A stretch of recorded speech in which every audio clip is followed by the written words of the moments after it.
Hello everyone, it's Sloth here, and today very different deck. We will be playing Aggro, but in our favorite colors, so we retain some of the control with Make Disappears, Emperors, Tidebinder, card that is so hard to play with, but we will learn something in the video about it, and Virtues of Royalty. We have sideboard for this one, best of 3 deck, but you can also play it in best of 1, and it had nice results. So, with that being said, don't forget to subscribe if you like, cool decks every day, who doesn't? And let's go into games. I hope you will have a lot of fun. Alright, so this is a very nice opening. Honestly, probably one of the best. Because we have 1-drop into Virtue or a counter spell, so that already gives us plenty of ways to go around. However, we don't have too much value for the next turns. So we will see how it goes. We will see. Mono red. I see. It seems that you are still here, so we keep attacking, and depending on what he plays, we'll either counter or try to ambush.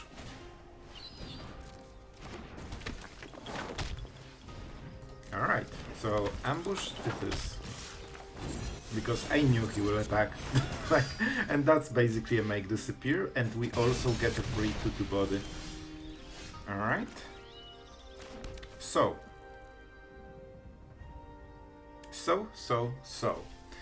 I can draw a card, but I don't want to. Which means we are going for Wedding Announcement, and we attack with this guy only. The pressure is important. You want to threaten to kill them, because, you cannot just keep defending, especially if things like Phoenix Chick and Godric that go, above your head.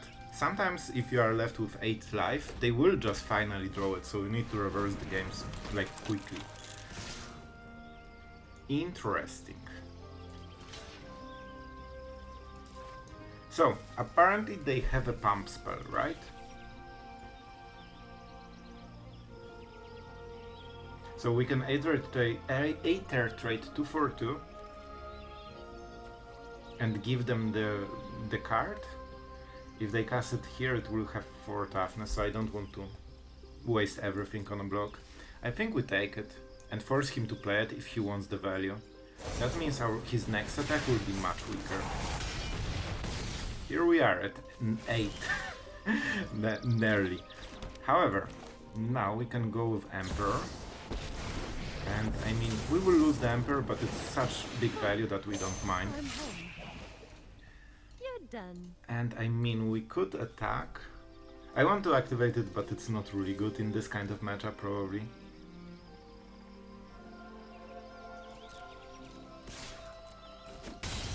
We go like this. I guess I could chump block this with a token, and this would be stronger. Alright, I like it.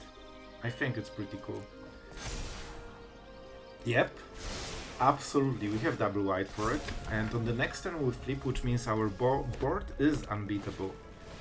Here's the Godric, but no transformation yet.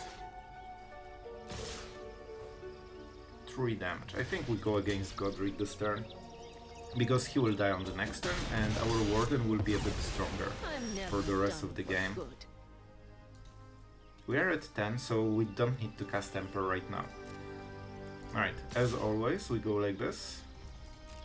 I think we won. This is the point where he is losing super hard on board, and his only choice is going by air and trying to finish us from 10 life somehow. Sure. Nice Make Disappears. So useful.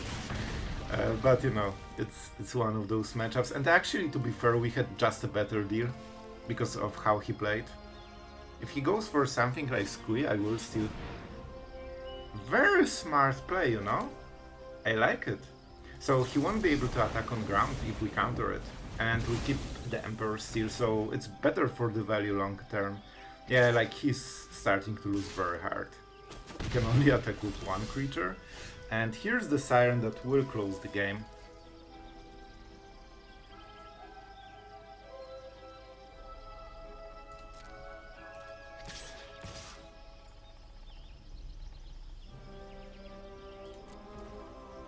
Alright then. Because of the Emperor, we have much more leverage than he thinks. And it's not like he wants to trade Godric for anything. Yeah, they were thinking about it. So this means next turn that it's lethal if they don't kill us. And they want to be probably aggressive, they want to play something, attack with everything, but they don't really have anything good. I can even make Mirex token. And here's... Alright, now we know everything. I don't really care about this one. And if we counter it, we need to sacrifice something. I think we -2 Godric, right? And then we go for 7. And that's the scoop. Told you. He lost when we flipped wedding announcement, and we were patient enough while also pressuring, so like the game was really easy to close. And just go for the Warden. Alright, let's see what the spell is. Removal, I would guess. Cut down or... Oh, Somnophage. Is that Zultai? No, only Dimir. Only Dimir. Well, they got a free turn because our opening isn't very strong right now. But we can make it work. Schooner is not perfect right now, but it will be perfect on the next turn. And that will be a problem for them. Exactly. Like, it felt that there's something missing here. Yeah, Zultai makes way more sense. Alright, so this will be hard. I think we want the Tidebinder, so let's play the land first. And I mean, I'm going for it. What they will cast? Squirming Emergence. I'm not sure if we need the stop for this, but I will try to make a stop for it. Let's attack, let's explore. We got a land, I guess. We could also try to, you know, counter the Atraxa. At 7/7 is still problematic. Like it's... Is this ability? Alright, I will go for it then. First sign. But they will play this and... I think it's just a spell, man. I think what we should do is just counter the chapter 3. This way they need to have one in the hand. Sure. They're going super aggressive version with the gazes. Alright, sure. Let's see if they keep something on top, because whatever is on top is probably Squirming Emergence. Oh boy. Let's go. Let's go and see what happens. They might have another, so I'm not sure if that will be enough, but at least we get rid of this.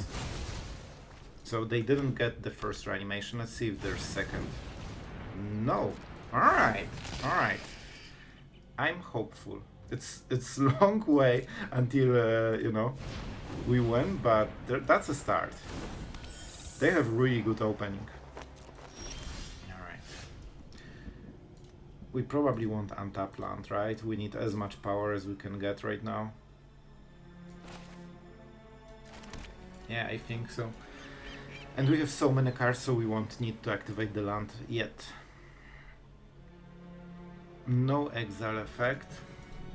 Man, this will be harsh. I think we really want to attack with the Schooner.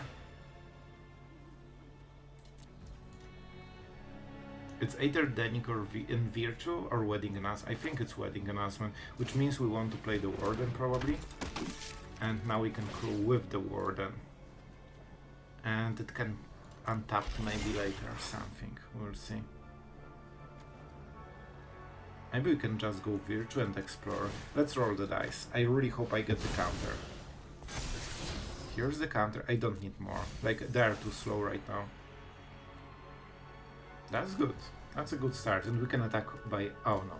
Not by air, unfortunately. Alright.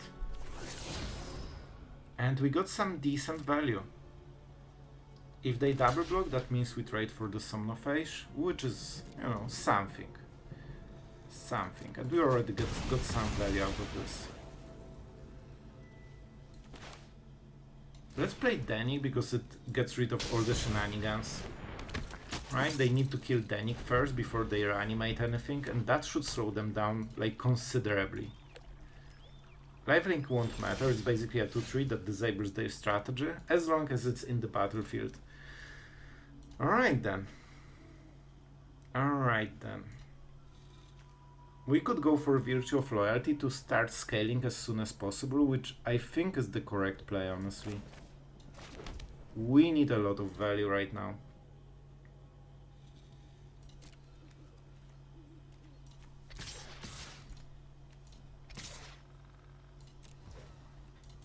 They really want to kill Dennick, by the way, so we need to be careful. Sure. Alright, and let's see. I don't think they play counter spells. They might, but generally they shouldn't. Alright, so they're digging for what? I think for removal first. Right, 3 in the bottom is good. That means they didn't find the card they needed.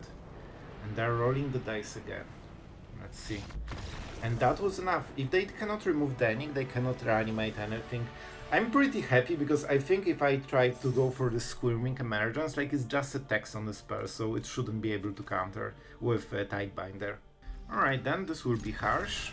On the draw with double counter spell is never what you wanna see, but I guess we can try to make it work. Right, because we have Dennick and we can at least counter later. Okay, missing 1 drop is super important for us. It kinda lets us recover a little bit from being bad at magic and being on the draw. If we can activate those make disappears without being too behind, that will really help. You know what? Scoundrel is nice. Scoundrel is nice. So now the question, do we go with Dennick or make disappear first?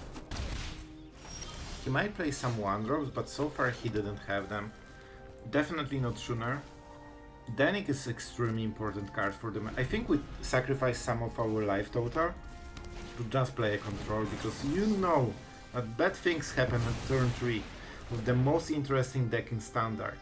The one that plays basically the same since a year.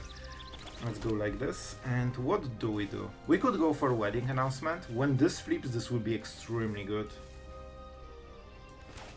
I think this is the moment.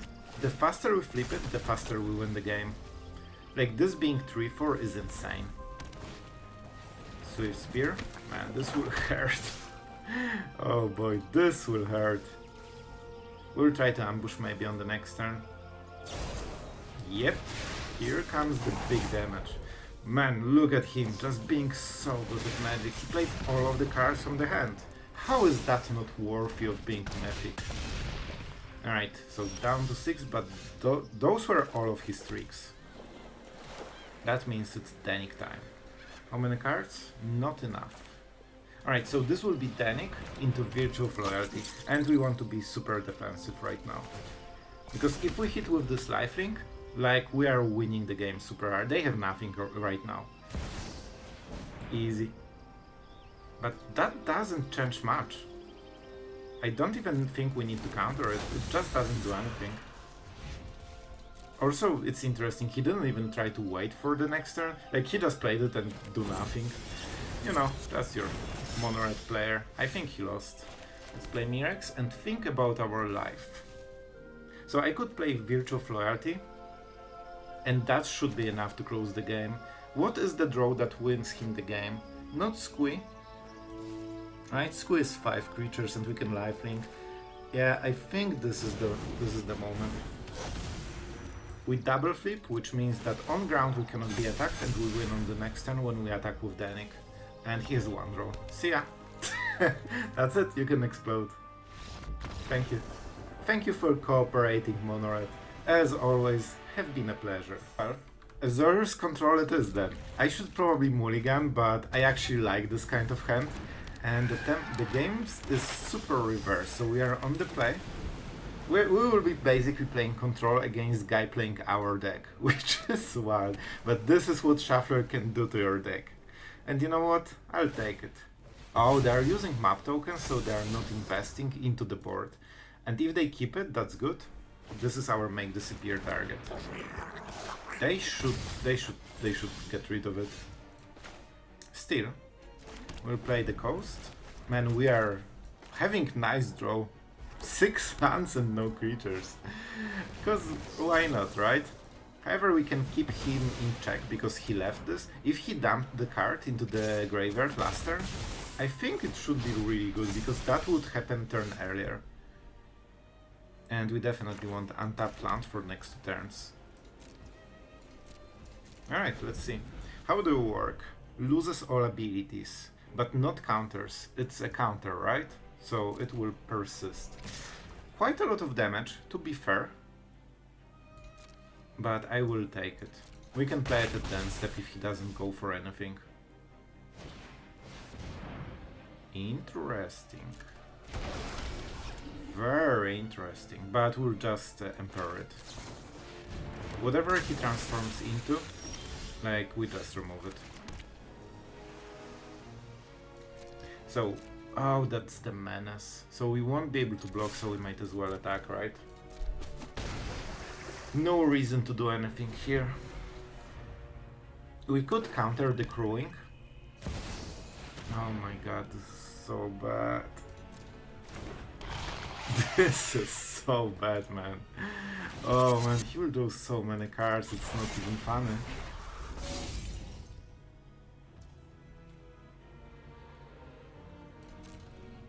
I need to get rid of the mining mech.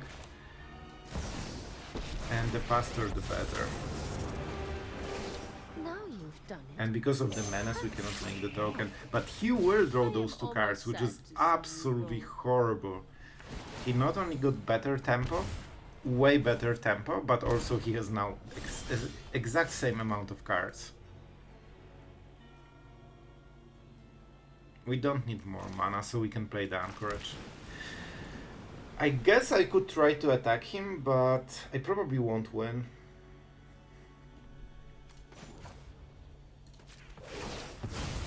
Let's get rid of the Emperor. And I honestly think we should get rid of Geeks.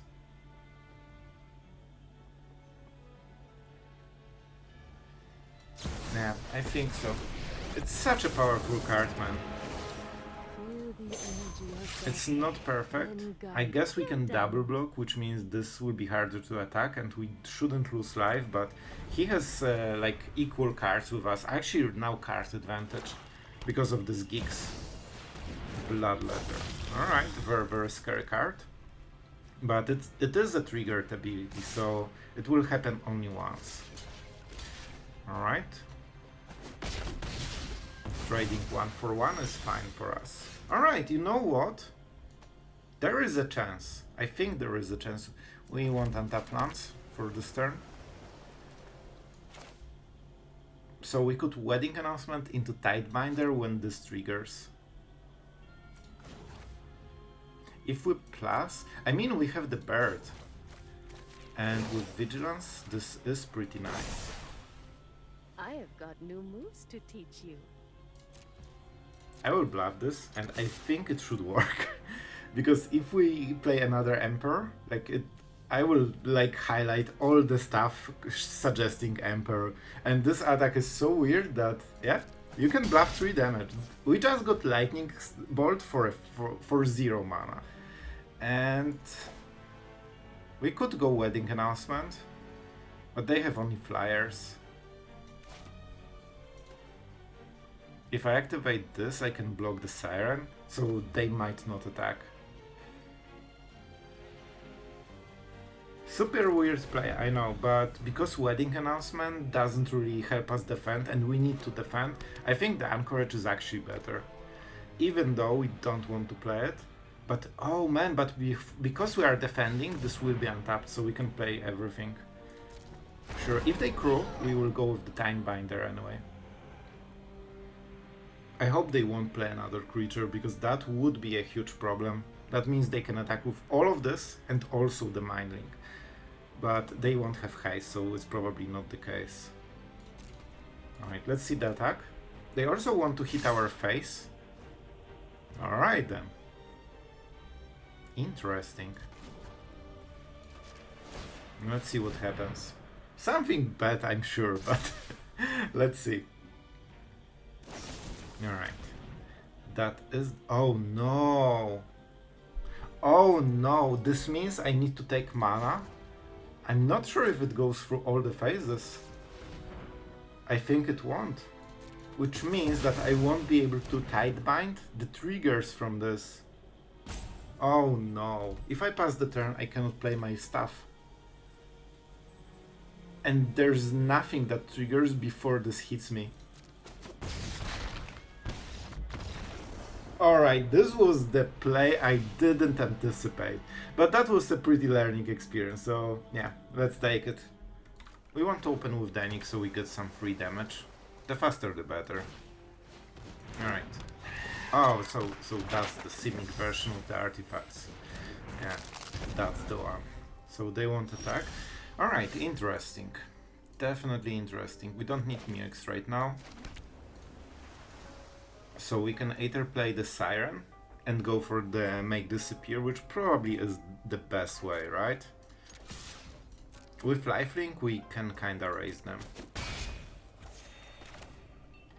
And this also gives a map token. So our opponent should know that either I have a make disappear or some interaction, or I play super bad. Because I could use this map token on Dennick, pumping it to 3-4 potentially. Huh. They might have the card drawn. I don't mind being aggressive. I'll take the damage. They didn't buff any of them. Yep, that's the exact version. And we can be very aggressive right now. Do I want to go for the Emperor? I probably do. Which means, yeah, we also keep up the counter spell this way and we increase the damage by most. And that's the problem. He kinda bluffed, he wanted interaction or a block. But in reality, I want to trade as much my life for his life. Sure. I think I still counter it. Right?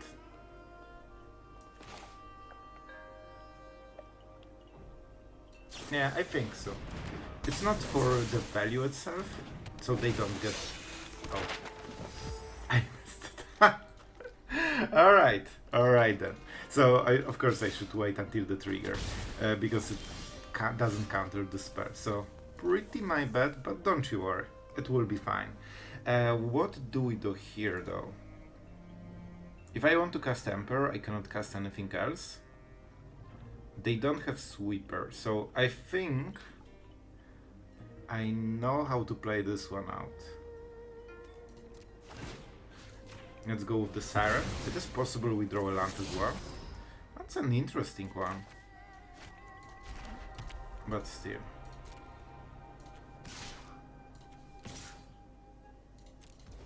Let's go like this. This is a very weird attack, so our opponent should know something is fishy. Man, whenever I try to look the card just to make sure that I don't misplay it, but I just knew. It will happen one way or the other. So this card is really good, but it doesn't fly. And with Emperor we should be able to go around it. It doesn't tap, so that's important. Joe. Alright, put 1+1 counter, tap up to 1, and it doesn't untap. Interesting. Alright then, that will be a lot of damage. And Dennick is important here, because it's the lightning, right? Alright, that's the land. They definitely want it. And now they can activate another map. It's interesting they go for the racing, because I don't think they can win it. Here's the cardon, but a little bit late.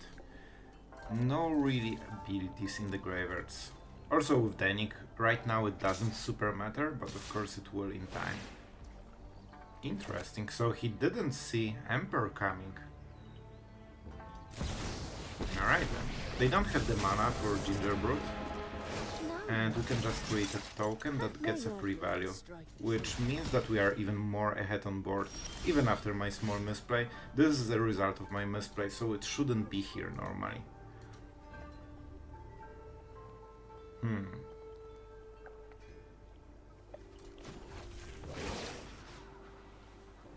I will keep chipping at him.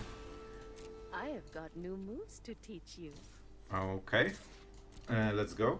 So right now they cannot really block, and that's a small timer. This also means we'll get more creatures and a very strong countdown. And with Virtue of Loyalty, so of course we want to play it for 5 mana, but it's super slow, so first I want to go super wide, because the problem with this kind of deck is they cannot really sweep you, and it means that if you win the board, they need to somehow handle it. Sure. So they might kill the Emperor. They got the counter, which they really needed, and they have also one counter from the Cardon. But they're at 9, and this doesn't have Vigilance, so if they kill the Emperor, they open themselves to a very strong attack. And they can only get one card from our attack. Sure. No flyers, so of course we need to allow it. And don't forget, the emergency play is just playing Virtue into Virtue into Virtue and flipping Wedding Announcement. Our creatures will be insanely strong. But it takes time, so I want to be aggressive first. What do you do exactly? 2 mana, so he cannot sacrifice it in any way, and this becomes a 4/4. Alright. I think we should have quite a lot of potential here. Yep. So I was considering whether I attack now or play Virtue, make a token and attack on the next turn, because he cannot really deal too much. So, even though I misplayed the Tidebinder super hard, we still won. Alright guys, what happened in the game? Our opponent played Scrolf into Talia on the play against our hand that was after Mulligan, because we had horrible hand first, and then we left with double Make Disappear and Virtue, which means we lost 2 turns by being on the draw. And that's not perfect. We drew Dennick, and that's probably the only saving grace, because man, we are basically on the verge of losing and we didn't play a single card. And if they remove it with Brutal Qatar, we don't have any way. Okay, I have an idea. We could play Tidebinder by not playing a spell. This goes into the nighttime, then the Brutal Qatar thing activates. Of course, our opponent instantly has a buff. That means that he can attack with Talia. Absolutely easy. Man, I'm speechless. They do it every single turn when I play Dennick into Talia. Every time they just easily buff her. Like, no worries, bro. And this is a decent draw. So what do we do here? What do we do? We could attack. If he attacks with the Vanguard, we could go for Virtue of Loyalty or the Tidebinder. I think we will go with it. It's a good pressure. It's kinda good pressure, I think. They might use Scrolf, of course, but there's nothing we can do about it, and it will cost them a little bit. We're even live, but he has huge priority right now. Adversary. We can either counter it. It's a good card. I love, you know, paying extra mana for my counter spells. It feels that they are still too good, right? They still do something. So let's tax them. Oh, I'm so salty right now. Man, being on the draw after Mulligan against Talia feels so unfair. Like, you feel that you are getting bullied, basically. And I know the feeling from the other side, because I've been playing Talia decks, and whenever you open like this against control, you know that you probably will win. If you have Adeline on turn 3 after this opening, you know the game is yours. So yeah, pretty good stuff for aggro players. Let's attack. If I didn't have place at instant speed, I wouldn't be so aggressive, because we mitigate more damage by not attacking with Dennick, I guess. Well, not really, right? Because he attacks with this extra, and we attack with this extra. So we live gain 2, we lose 2, but he also loses the life. So the 16 is the result of, you know, our advantage on the... This guy freaking left the game while having board advantage. He didn't even try, man. Alright guys, so first things first, you want to see the results. We performed decently. We had 10 games and 5 of them were won, 5 of them were lost. And you know what? You need to incorporate that I played the deck pretty badly, and some of the games had absolutely horrible draws. So I honestly think it's on the low side. I think it should be a little bit better. Like 50 something percent is probably what you will get, which is basically a tier 2 deck, and I think it should work like this. What I liked about the deck is that it plays like a control with some pressure like Sirens, the Schooner, and the Warden. The Warden is insanely good card. I have to say, this starts to making ripples everywhere, and I'm not surprised. One of the reasons it's so powerful is that all the new creatures that have summoning sickness can pump it instantly. If you play 3 creatures, you get a free counter and a free scry, and that's huge. The sorcerer, of course, insanely big downside, but you cannot have it all. The Tidebinder, extremely hard to play. I didn't do a very good job with it, and honestly, I think even if you generally know the rules, it's better to just test everything, because some interactions can be weird with this card, especially that she locks out the full card if you counter anything. So sometimes, for example, Celestus, do you care about this one cycle and 1 life gain? Probably not, but the fact that it gets fully disabled forever is insane, and sometimes they just cannot remove Tidebinder. Another good thing about the deck is that you have all of those small creatures, which means that your Tidebinder probably lives more than usual. If you put it in control deck, it does its first removal of the game. With this deck, you have way more chance to just have her surviving it. With Wedding Announcement, Virtue of Loyalty, like Virtue of Loyalty didn't come into play too much, because I think we didn't draw the 5th run, but combined with Wedding Announcements, you have 8 cards that buff your whole board. So even with small creatures like 1/1s with Flying and Dennick 2/3, this becomes insanely huge, and Wedding Announcement tokens, of course, scale as well together with the Emperor. You even have Mirex and Anchorage. Don't forget, even if you end the turn with 3 mana and you cannot attack with it, sometimes it's worth just transforming, because then it will get the counter from loyalty. Sometimes it makes the difference, and you also can put counters from the Emperor. So one turn like this and it becomes a 4/5 for the future. So important small plays. I like the deck. I think it's a good combination of playing a control deck and playing an aggro deck. I honestly would think about increasing the Wardens for best of 1 and maybe cutting, so maybe this would make a better deck, because those 1-drops are really important. Still, I don't have 4 of those. I don't play aggro. Anyway, for the sideboard, I cannot say much. You have this one. So the deck list is from one of the tournaments. A moment, I'll check who played it. Alright, Yuva Purple was playing this deck in one of the tournaments with nice results. So it's a competitive deck. Not the best one out there, for sure. There's always Mono White with Talia that has the highest win rate in Standard since I don't know how many months. But this is something you probably will enjoy way more while also ranking up. Alright guys, and I think we will start to cut it short, because we are entering the dreadful rambling territory. And honestly, I think we covered most of the deck that is important, so hopefully you enjoyed the video and the deck. This one definitely should get the job done, especially that we are after the reset. So you know, you can combine interesting gameplay and good results, and that's always valuable. So as always guys, really thank you for watching until the end especially. So if you did it, you are the true champion of this channel, so thank you for that, and I really appreciate it. And yeah, I mean, that's kinda it. So see you tomorrow guys.